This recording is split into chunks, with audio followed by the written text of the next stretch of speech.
The Father, the Son, and the Holy Spirit. Amen. Good morning, my brothers and sisters in Christ. I am blessed. Are we blessed? Amen. Give praise to the Lord. Puri sa Diyos na abot sa kanyang kaharian. Amen? Amen. My brothers and sisters in Christ, let's open our Bible to the letter of St. Paul to the Colossians chapter 3, verses 1 to 5, then we jump to verses 9, 10, 11. Colossians chapter 3, 1 to 5, then 9 to 11. It says, "You have been raised to life with Christ. So set your heart on the things that are in heaven, where Christ sits on his throne at the right side of God. Keep your mind fixed on things there, not on things here on earth. For you have died and your life is hidden with Christ in God. You are united with Christ, and when he appears, then you will appear with him and share his glory. You must put to death then the earthly desire that works in you, such as sexual immorality, indecency, lust, evil passions, and greed. For greed is a form of idolatry. Do not lie to one another, for you have put off all self-righteous habits, and have put on the new self. This is the new being which God, its Creator, is constantly renewing in His own image in order to bring it all to knowledge of Himself. As a result, there is no longer any distinction between Gentiles and Jews, circumcised and uncircumcised, barbarians, savages, slaves, and free, but Christ is all. Christ is in all. Brother and sister, the word of the Lord. If you focus on the readings, the context of this reading, my brothers and sisters in Christ, is about holiness. In 2 Corinthians chapter 5 verse 17 says, "Therefore is anyone is in Christ, the new creation has come. The old is gone, the new has come."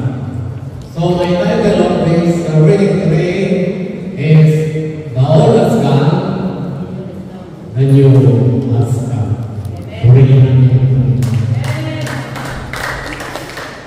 My brothers and sisters in Christ, St. Paul wants the people of Colossians to continue what they are doing before.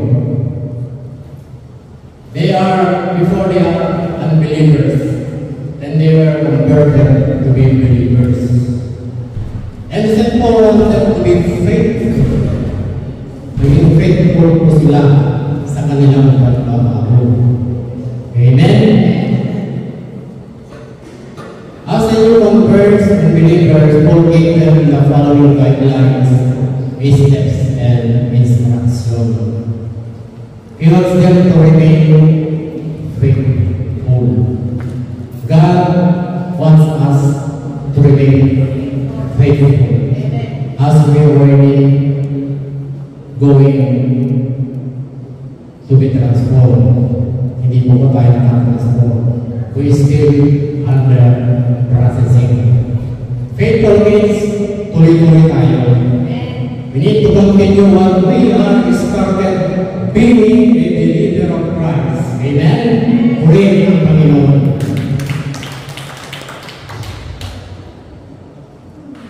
My brothers and sisters in Christ, to remain faithful to the people of Colossians, people wants them to change completely.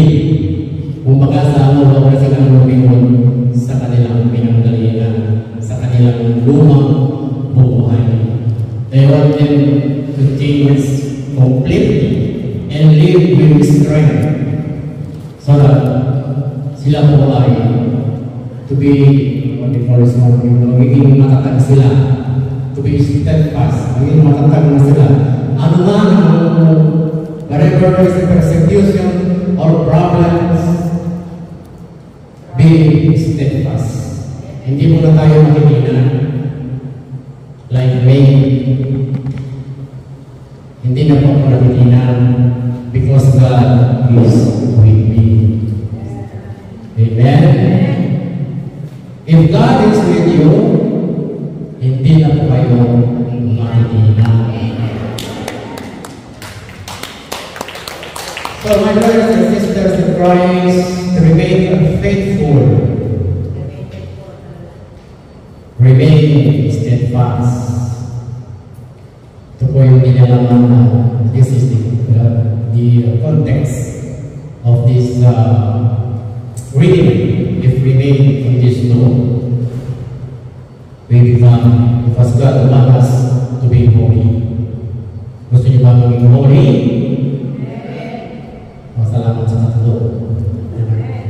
Amen. My brothers and sisters in Christ, as they converted to believers, in verse 5, ito po yun. That's why the old is gone, the new has come. Sabi po sa verse 5, napakaganda po ito. You must put your death to death, then the earthly desires that work in you, such as sexual immorality, indecency, lust, evil passions, and greed. For the greed is a form of idolatry. Do you know, my brothers and sisters in Christ, in the gospel, Jesus used a parable to understand the one who has his inheritance, inuutusan niya. Because of this rich man, my brothers and sisters in Christ, hindi po sila kontento sa kanyang hinani, the one who are best. So Sister Lily will explain why this rich man become a greedy. My brothers and sisters in Christ, God doesn't want us to be greedy or greedy. He wants us to be generous. Amen? My brothers and sisters in Christ, since I was sponsoring 1 chapter and 2 cell group in the Philippines, I feel how God bless me. The first cell group, they need some chickens and they need some gubog, siring. Kasi nagkagawain sila sa kabahay. And I told them God will provide. For the past 6 months, God makes a way through me. I sent them some amount to buy 50 pieces chair. Because I saw these people, how they sacrifice in attending and to hear the word of God. They are standing in the sunny hot weather with an umbrella. Some of them are standing wherever you can get a shade. I feel so pity, naawa, kasi they are all senior citizen. Doon yung makikita yung kahalagaan sa kanila ang mga salita ng Diyos. And then they message me if I can give some amount to put the shade, yung wood. And I told this preacher, a friend of mine, God will provide. After 5 months, God made a way. natupad po. I sent some amount of money for the materials, and one of my friends in Hawaii, a prayer partner, she paid for the labor. Ang sarap po ng pakiramdam ko na mabigyan sila ng kasiyahan. And then after that, the one girl sent me the message, they need a new amplifier. And I told them, okay, God will provide. Because I believe and I trust God that He is a good provider. In Thomas, my brothers and sisters in Christ, God makes a way. I got the amount and sent it to them. And they bought an amplifier with 2 wireless microphones. And they sent me a video, and then napasalamat sila, naluluhan ko. For the past weeks, my brothers and sisters in Christ, I made $50 for the gasoline of my car. Because the price of the gasoline is $149.90. And the problem is the ATM card has a problem. And I don't want to go there to fit the gas and then my card doesn't work. So, the next day, one of our tenants in my work called me and he told me that she has a grocery delivery. So when the grocery came, I brought to her on her apartment because she is a PWD, so the door is unlocked. I can open it and put the grocery in the kitchen out there. And when I'm stepping out of the apartment, he told me, so hello, Mama. So he gave me an envelope. That's for you. So I took the envelope and I said to God, Lord, thank you for this blessing. When I opened the envelope, inside is $50. You see how good this one? After $50. Ayaw kayo humingi ng sobra. Hindi yung ibigay ng Panginoon niya. Kasi alam na Panginoon ang aming pagdating. Last Friday, or for the last week, this friend of mine, a teacher in the cell group in Bulacan, sent me the message. Brother, can you help us for fun? Because for the victim of the flood. And I said, God will provide. I always use that. God will provide. It's not they will provide, it's God. So, I said to myself, I don't want to touch my money in my mouth because nakala po yun. And then Friday, I gave a lift to my boss. I brought her to her hairdresser. Then I picked up her back to the building. Sabi ko, when she was getting off from the car, Madam, there's a problem. Isang tagal niya. Bumaba. No. So we waited to go back inside the car. Do you know what happened? The 100 I need, he gave me 100. This is for you. And I said, Lord, thank you because you used me again as an instrument. So I have the 100. So to make it 5,000 peso, I put some amount and I sent it yesterday to remittance. Kasi hindi naman namin yun. That's not mine. Bigay nito sa akin para tulong sa mga kailangan. Sa totoo lang po, hindi ako nagkayabang. I'm contented with my salary. I'm contented what I have. As long as me and my family eat 3 times a day. Nakapagbabayad kami kung walang nangyari namin. Just trust to God and believe that God is the great provider. He will provide what revival, but in healing. My brothers and sisters in Christ, napaka-importante po yung believe. That's why these people in Colossians, St. Paul wanted to be faithful, being the believer of Christ. Amen?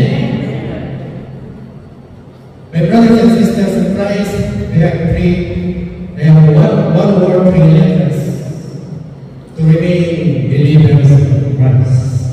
First, the word is for, F.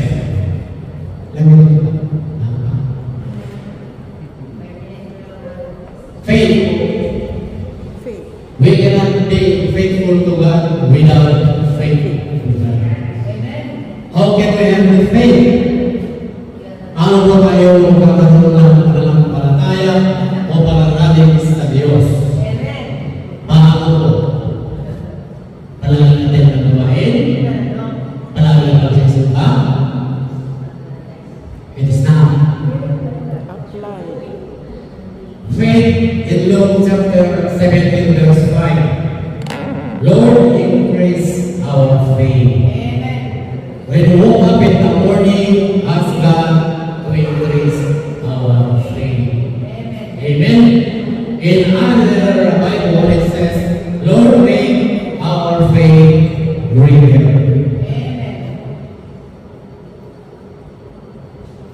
Amen. Praise the Lord. Lahat ng inis ng Diyos. Walang naglalakad. Pero pinaglalakad. Amen. In Romans chapter 10 verse 17, to have faith in God, faith comes from hearing the message, and the message is heard through the word about Christ. Kaya napaka-importante po sa atin ang pakikinig ng salita ng Diyos. Because the word of God will nourish our faith. Amen? Purihin natin ang Panginoon. Second, to have a faith, we must be obedient. Are we obedient? Amen. Sometimes. When after perfectly obedient, sometimes we are obedient. Why? Because the reclams is still there. No reclams? Utusan mo pa lang, nire-reklamo na. Dapat hukay magkakago. Kasi ikaw ang pinili ng Diyos na utusan na may gagawin. Amen? To be obedient in Exodus chapter 11 verse 19, I will give them a new heart and a new mind. I will take away their stubborn heart of stone and will give them an obedient heart. You see, if God really if we believe in God, that really the Word of God is powerful, He is the one who will remove or who will make our pusong mamon o pusong matigas. Palalamutin niya. He will take our stubborn heart and He will give us an obedient heart. Ibigyan po tayo ng isang masukuring puso. Amen? So being obedient to Christ, we must pay what next? F-O-R. R. Faith, obedient, what's the R? Will become righteous.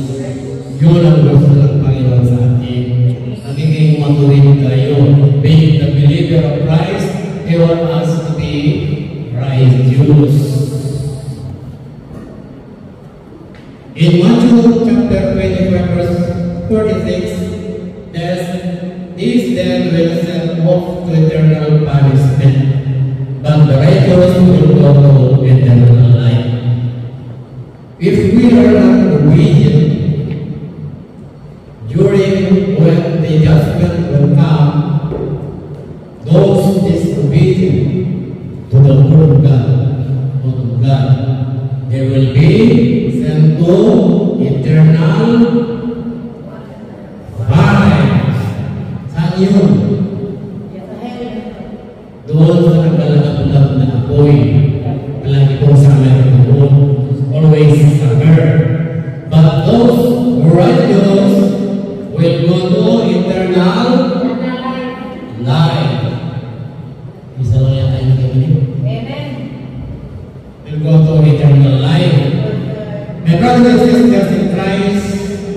faith, obedient, righteous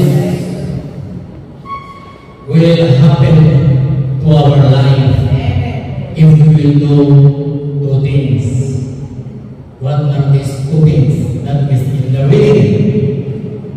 We must set our hearts on the things that are in heaven, not here on earth.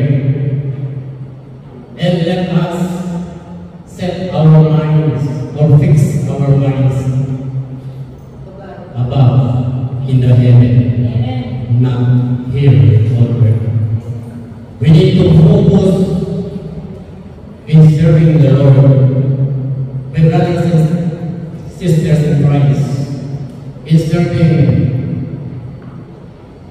our Lord Jesus, Yahweh Shaddai, we must be faithful and be steadfast and set our heart to heaven and fix our mind in heaven. Amen. Maraming salamat mga kapatid ko kay Kristo at tayo po ay magsidayo na at tayo po ay manalangin.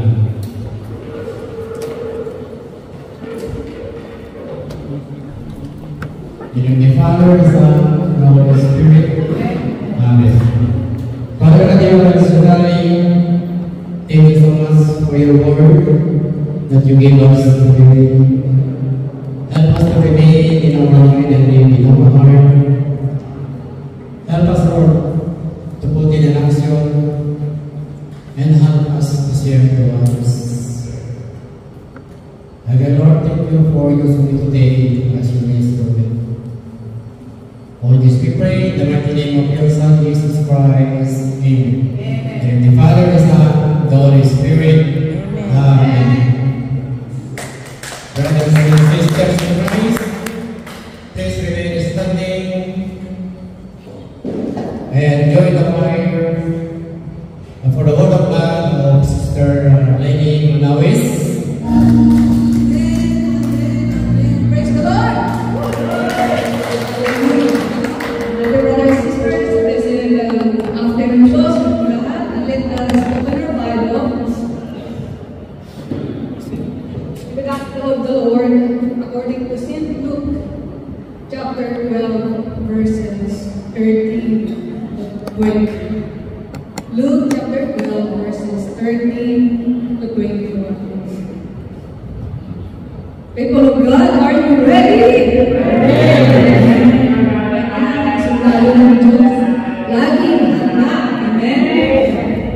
And it says, a man in the crowd said to Jesus, Teacher, tell my brother to divide with me the property our father left us. Jesus answered him, my friend, who gave me the right to judge or to divide the property between you? And he went on to say to them all, watch out and guard yourselves from every kind of greed, because a person's true life is not made up of the things he owns, no matter how rich may be. Then Jesus told them this way. There was once a rich man who had done explore good works. He began to think to himself, I haven't anywhere to keep all my crops. What do I do? This is what I will do. He told himself, I will tear down my barns and build bigger ones, where I will store my corn and all my other goods. Then I will say to myself, lucky. You have all the good things you need for many years. Take life easy. Eat, drink, and enjoy yourself. But God said to him, you fool, this very night you will have to give up your life. Then who will get all these things you have kept for yourself? And Jesus verses conclude, this is how it is with those who pile up riches for themselves but are not rich in God's sight.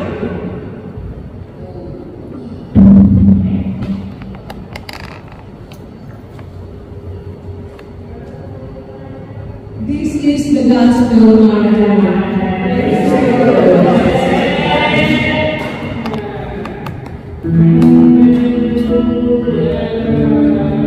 Let us glorify our God. Praise, praise, praise the Lord.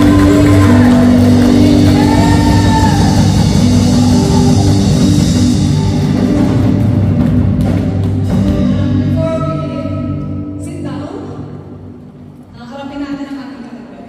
Let us praise the person beside us. And can you see the shining face like Moses where God's glory is? Nakikita niyo ba ang kanina? Dahil sa kawal at tingin ng Diyos, ang mukha ni Moses. And the Bible said, we can sit down in the presence of the Lord.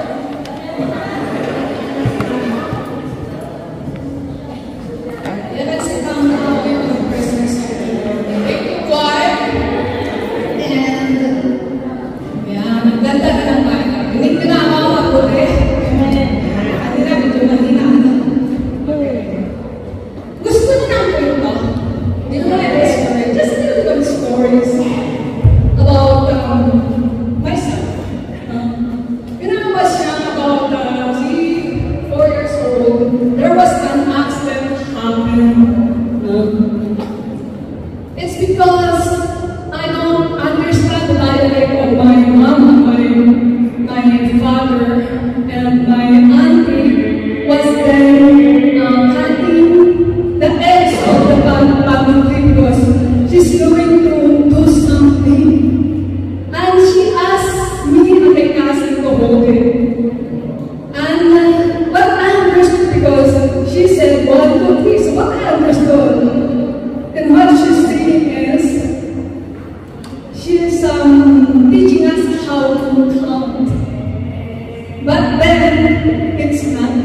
As usually, whatever she said, she always translate it in Tagalog. But then, she did not. And so, as we count 1, 2, 3, my cousin and my aunt just let it go.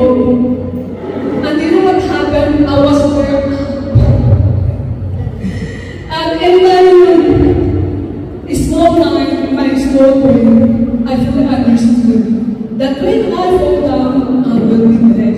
Because it's, you know, the Bible is, it's too long, right? And I am so young. So that andun ako sa taas.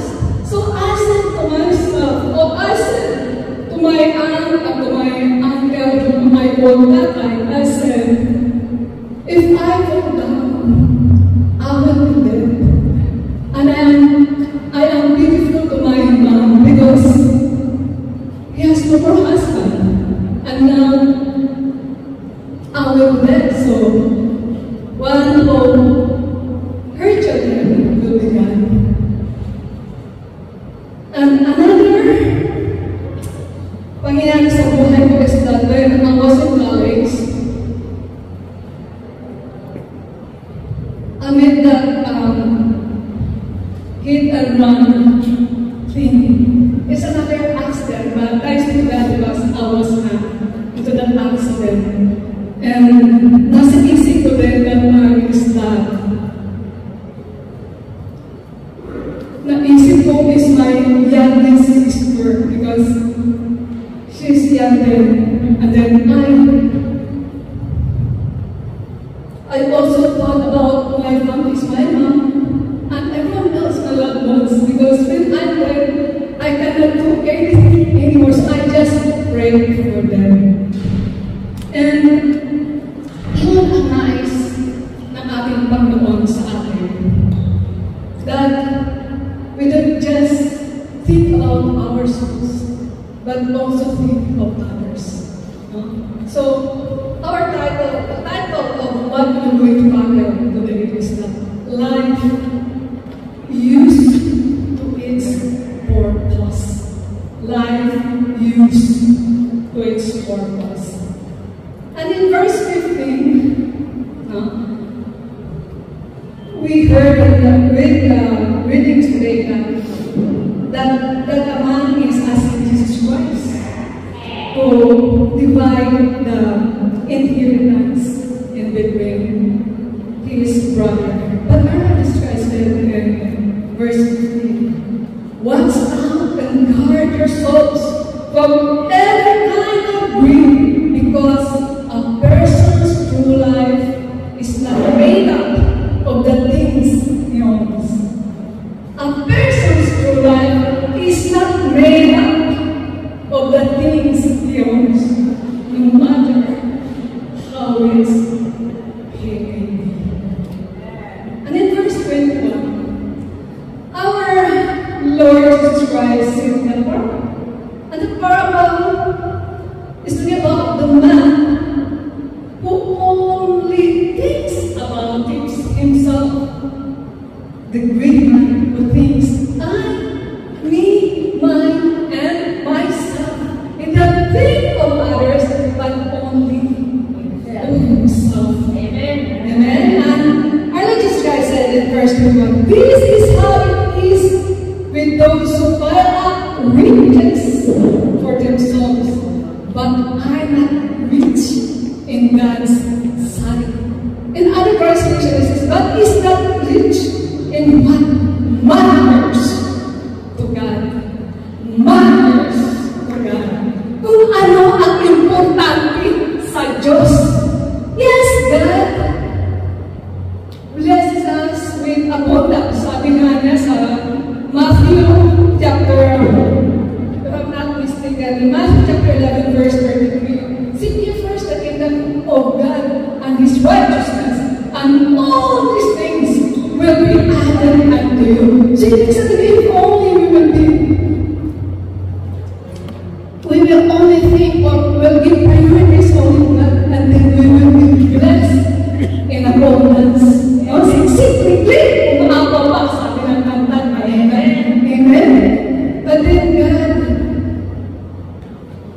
masaya ang Diyos when we are in abundance. But what matters really is kung ano yung purpose niya sa buhay natin. What is God's plan in our life? Because it says in Jeremiah chapter 25 verse 11, "For I know the plans I have for you, declares the Lord, plans to prosper you and not to harm you, plans to give you hope and a future." Ayaw ng Diyos na tayo ay mapahama. God don't want us na mapahama. He wanted us to be abundance. To be abundance. But kailangan yung abundance na yun gamitin natin in His purpose. And our life has a purpose. And sabi nga niya, prosperous and plans to give you hope and a future hope. Sabi ng hope. Kaya nga dapat kahit na tayo ay magkaroon ng problema, whatever that is, coming into your life, coming in what are passing through in our life, hindi dapat natin iniiwan ng Diyos. We should not abandon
that He can share His life with us. At makikita natin, we can read it in Genesis, the book of creation.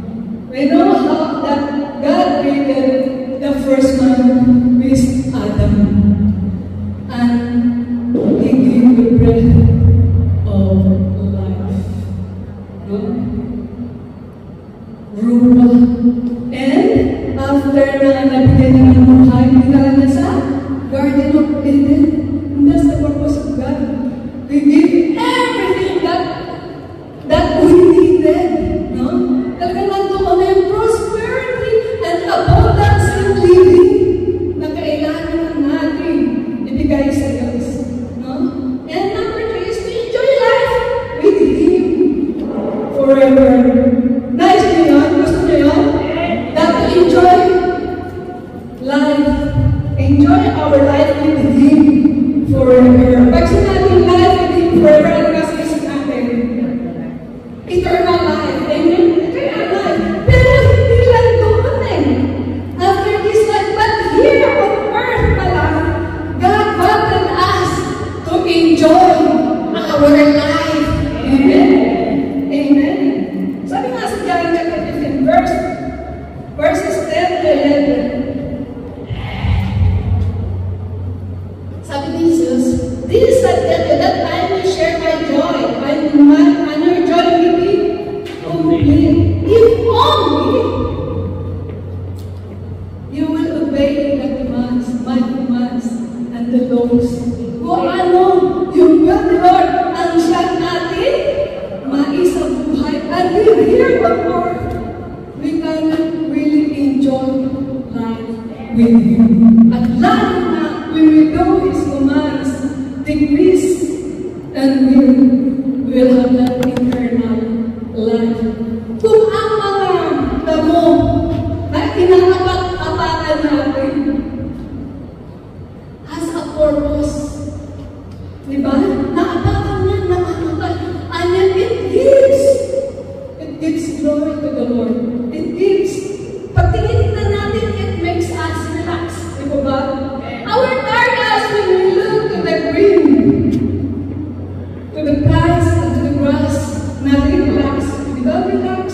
And then yung tiredness ng ating eyes, nasusoft. Di ba? Amen. Amen? And yung mga bulaklak that withers in 2-3 days, and yet gives glory to the Lord. Nakikita natin kung gaano kaganda ang mundo, kung gaano kaganda ang ating paligid. And what more about us that God has a purpose in our life. Amen? So, tingnan natin King Solomon. King Solomon, hindi pa siya sinisilang. He was not yet born, and yet God has already purpose in his life. Amen?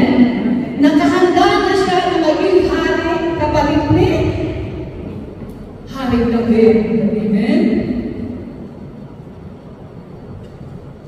And he asked wisdom. And God has also, that is also the will of God. Yung kanyang panalangin. His prayer is the will of God, because God has a purpose in this time to reign, para to rule the Israelites. And God gave it to him. And he added all things. Wisdom na ang hiningi niya. And let God prosper him. Amen? Amen. Na kahit yung reyna na napakalayo dumating sa kanya para makita yung wisdom niya. Because Solomon has become famous. And that's what God wanted us also to do. To become famous to those of Him. And that God will be glorified in us. Amen? Amen. Amen.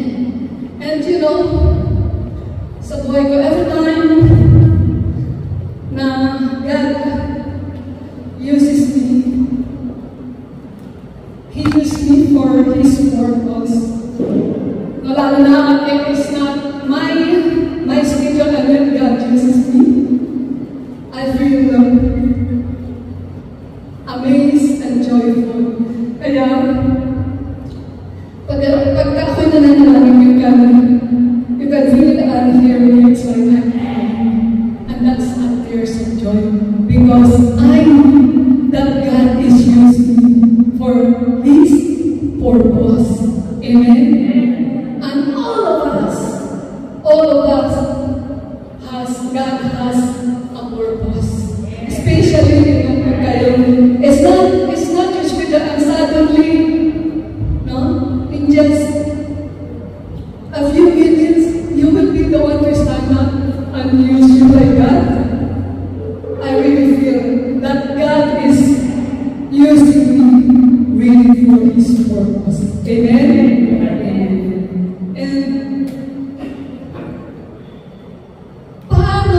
the question is, how can God's purpose be fulfilled in our life? Paano mangyayari yung purpose ng Lord sa ating buhay? So we have to take our part. No? Meron tayong gawin. Ang Diyos, ginawa niya yung part niya. He did His part, but us has also our parts to do. Amen? So so that God's purpose be fulfilled in our life. Please, total surrender.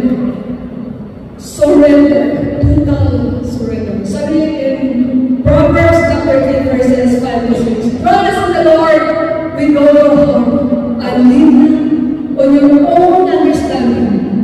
In all your ways submit to Him, and He will make your path straight. And sometimes, or many times, or most of the time, we think that we have to surrender to the Lord kapag naghihirapan tayo. But no. Total surrender is even in small things. You depend on God. No? And even small decisions, and even small things that we needed, come to God. Surrender unto the Lord, so that God can guide us even more. Kasi pag nasanay na tayo that we come to the Lord even in small things, kahit dumating pa yung mabibigat na problema sa ating buhay, hindi na tayo mag-aalala. Because alay na tayo, magdepende sa Diyos. Amen! Amen! Lord Christ Jesus. Even as Brother Martin sa nagkwento niya sa kanyang preaching, sabi sa kanya mga kasama niya, they are meeting the restaurant. And she asked just what to pick. Sabi niya, Lord, pahingin mo ng toothpick. Utusan mo yung aking mga tugilid toothpick. Sabi ng kanyang katabi, kasama mo. Pag may toothpick, hinihingi mo pa sa Diyos. Pag nagtulong magsasara yun, on how to surrender whatever we needed in the Lord. Amen? Amen. Ganon ang nais ng Diyos sa ating buhay. That we depend on Him. That we really surrender our life unto the Lord so that He can fulfill His purpose in our life. Amen? Even in the things that you need. Ako nga, kahit yung susunod ko, I ask the Lord. Sabi ko, Lord, bukas anong susundin ko? I'm going to share your word. So what will I going to wear? And God will answer me like, pupunta na lang kapag-on. Ito, inas ko pa kay Lord. And sometimes, pag wala ka namin pinatawag, whatever that we don't have already at home, I ask the Lord, at dumating ito, but Lord, mga ating mga problema, all our problems, all our struggles, di ba kaya itong sagutin ng Diyos? Sumusunod ng Diyos kung tayo ay totally surrender unto the Lord. Our life, totally surrender to the Lord. Amen? And next, seek. Pangalawang S, seek God. Seek Him into our life. Sabi sa Jeremiah chapter 21 verse 13, you shall seek me and you shall find me when you shall seek me with all your heart, with all our heart. Amen? Kailangan natin hanapin ng Diyos. Even the things that we seek, we can seek God in them. Amen? Amen. Sabi nga sa ating Catholic faith, ito, sa dasal ni Ate Amin, ang doon so I was really very amazed that they say that all things are all committed. Sabi doon sa dasal ni Ate Amin, to know Him more is to love Him more and to serve Him more. So we should always seek God in our life. Yes, sabi sa Old Testament, that hindi na malayo hanapin ng Diyos. We cannot just say, where am I going to find? Inilagay na ng Diyos. God already put His words in our hearts. And His word is God. Amen? Sometimes, we think that we know everything. But no. The more that we think that we know, that's the time a little we don't know. The bigger we think we know, that's the time that we know. Because mas marami pa tayo dapat malaman tungkol sa Diyos. That's why we don't need to stop from learning. We don't need to stop from hearing the word of God. And reading the Holy Words. All the things na offer by the Lord, we have to grab it up. Because that's the time we know Him more. And when we know Him more, that's the time that we love Him more. And when we serve Him more, hindi na tayo mapagdaan ng anuman storm of our life. Hindi na natin sasabihin, ay, ayaw ko lang kamating dyan. Because ang dami naman dyan, tumutuloy sa asawa. Puso naman. Because we don't know that. Pero when we know that, then we will not going to live Him. Hindi na natin siya iniwanan. But much more, that we will attend the word of God, because we know that we really are here. Tunay na ang Diyos ay kasama namin. Amen? Kasi hindi tayo iba, hindi tayo iniiwanan. And pangatlong S is, narinig ko ito mag-share. Sharing. And there's a lot of kind of sharing. Sharing is not happening here. Sharing your love when you have someone who has a problem, to give him praise, to listen. That's sharing. And what more pagkalalang natin ang Diyos, that we can share Him to other people. Amen? Amen. Sabi namin, Mother Teresa of Calcutta, the quote of Mother Teresa of Calcutta, it's not how much we give, but how much we care. How much love we put into giving. A life not lived for others is not a life. No? When we give, sometimes we think, oh, moral lang ito. Or konti lang ito, nakakahiya. No? But sabi ni Mother Teresa of Calcutta, it's not how much we give, but the love that is inside of what you are giving. And our life, if we share, ito yung purpose mo, that we share our life and to others. And my dear brothers and sisters, let us stand up. Have you heard Brother Rex America? His time with death. No? Brother Rex America shared that he hasn't known God. He's known God, but hindi na naman talaga niya kinilala ang Diyos sa buhay niya. But then, when he learned the purpose of God in his life, and he offered his life until his death, hindi siya umalis. Hindi niya iniwan ng Diyos. Patuloy siya lang naglingkod at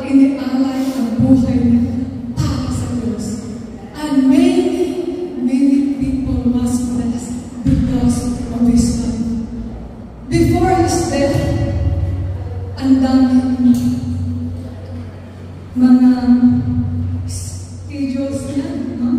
But then that day that he died, meron pa siya talagang dapat na. Pero sabi nga ni Brother Rafi, pag hindi pa tapos, hindi pa ayos.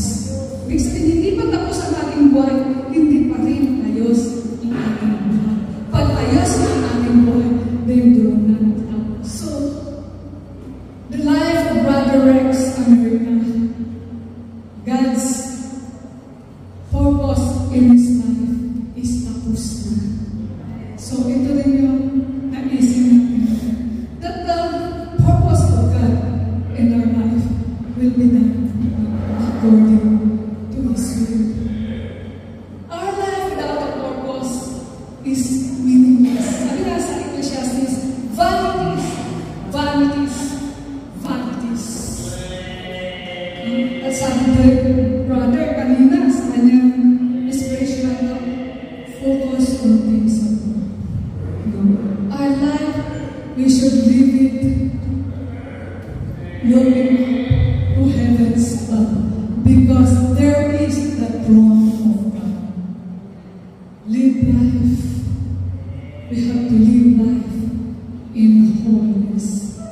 Let us invest our life to God in this investment that is only earthly, but invest our life to God spiritually.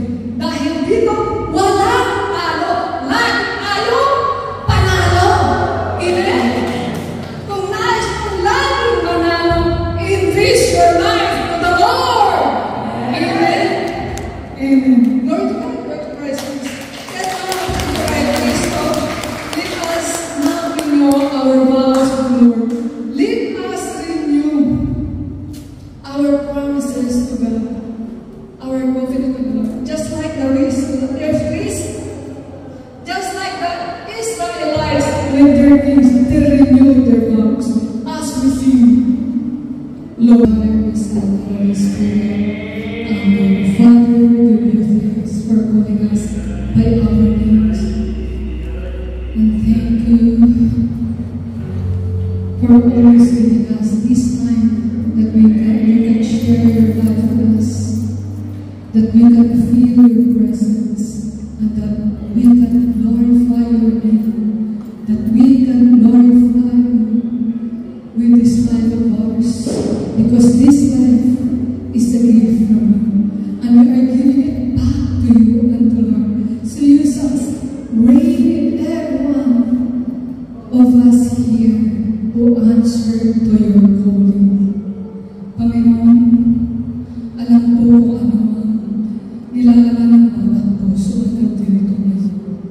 Kamu po ang kumilos, and let your purpose in our life be fulfilled, so that in our life, in every day of our life, only your glory will be seen in us, will be filled in us, and your love and your peace and the joyfulness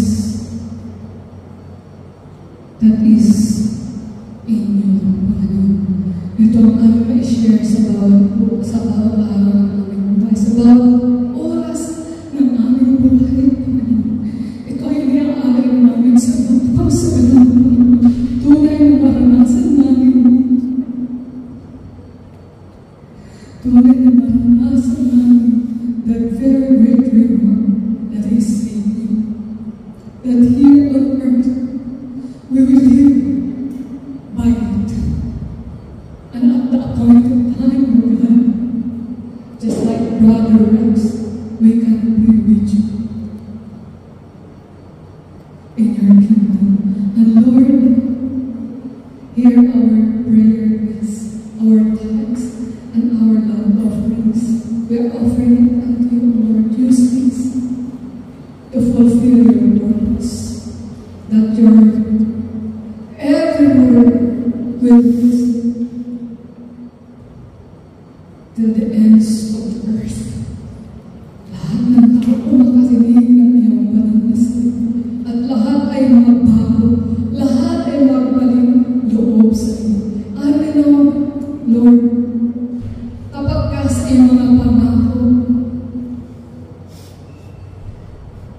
that when we give what is yours, mas dubli-dubli, siksik-liglig pa umaapaw iyong ibabalik sa amin. And we pray that our prayer request is granted according to your will. And in Jesus' name. At lahat ng mga may sakit, Panginoon, including Melissa Jasmine, Lord, this praise, and everyone na nasa hospital, even in their homes, Panginoon, give them healing and deliverance. Hindi maiktiyan ng mga kamay upang abutin ang bawat isa na kailangan ng kagalingan. And Lord, hindi lang sakit, physical, but especially spiritual. And yung aming mga bulsa, our finances, you will bless us, O God. And Lord, itinataas din po namin si Brother Mike. Yan pa po siya ng more strength. And abangan po po ang kanyang buhay. At makapagsalita na po siya na maayos upang sa ganun patuloy niya may pahayag ang iyong banal na salita. At marami pa po siya mahihayag madala sa luhan ng iyong trono. And we pray also na ito nalalapit na celebration will be successful and all will be blessed. And we give thanks in Jesus' name. Amen. Amen. Father, the Son, and the Holy Spirit. Amen. Let us give thanks with a grateful heart.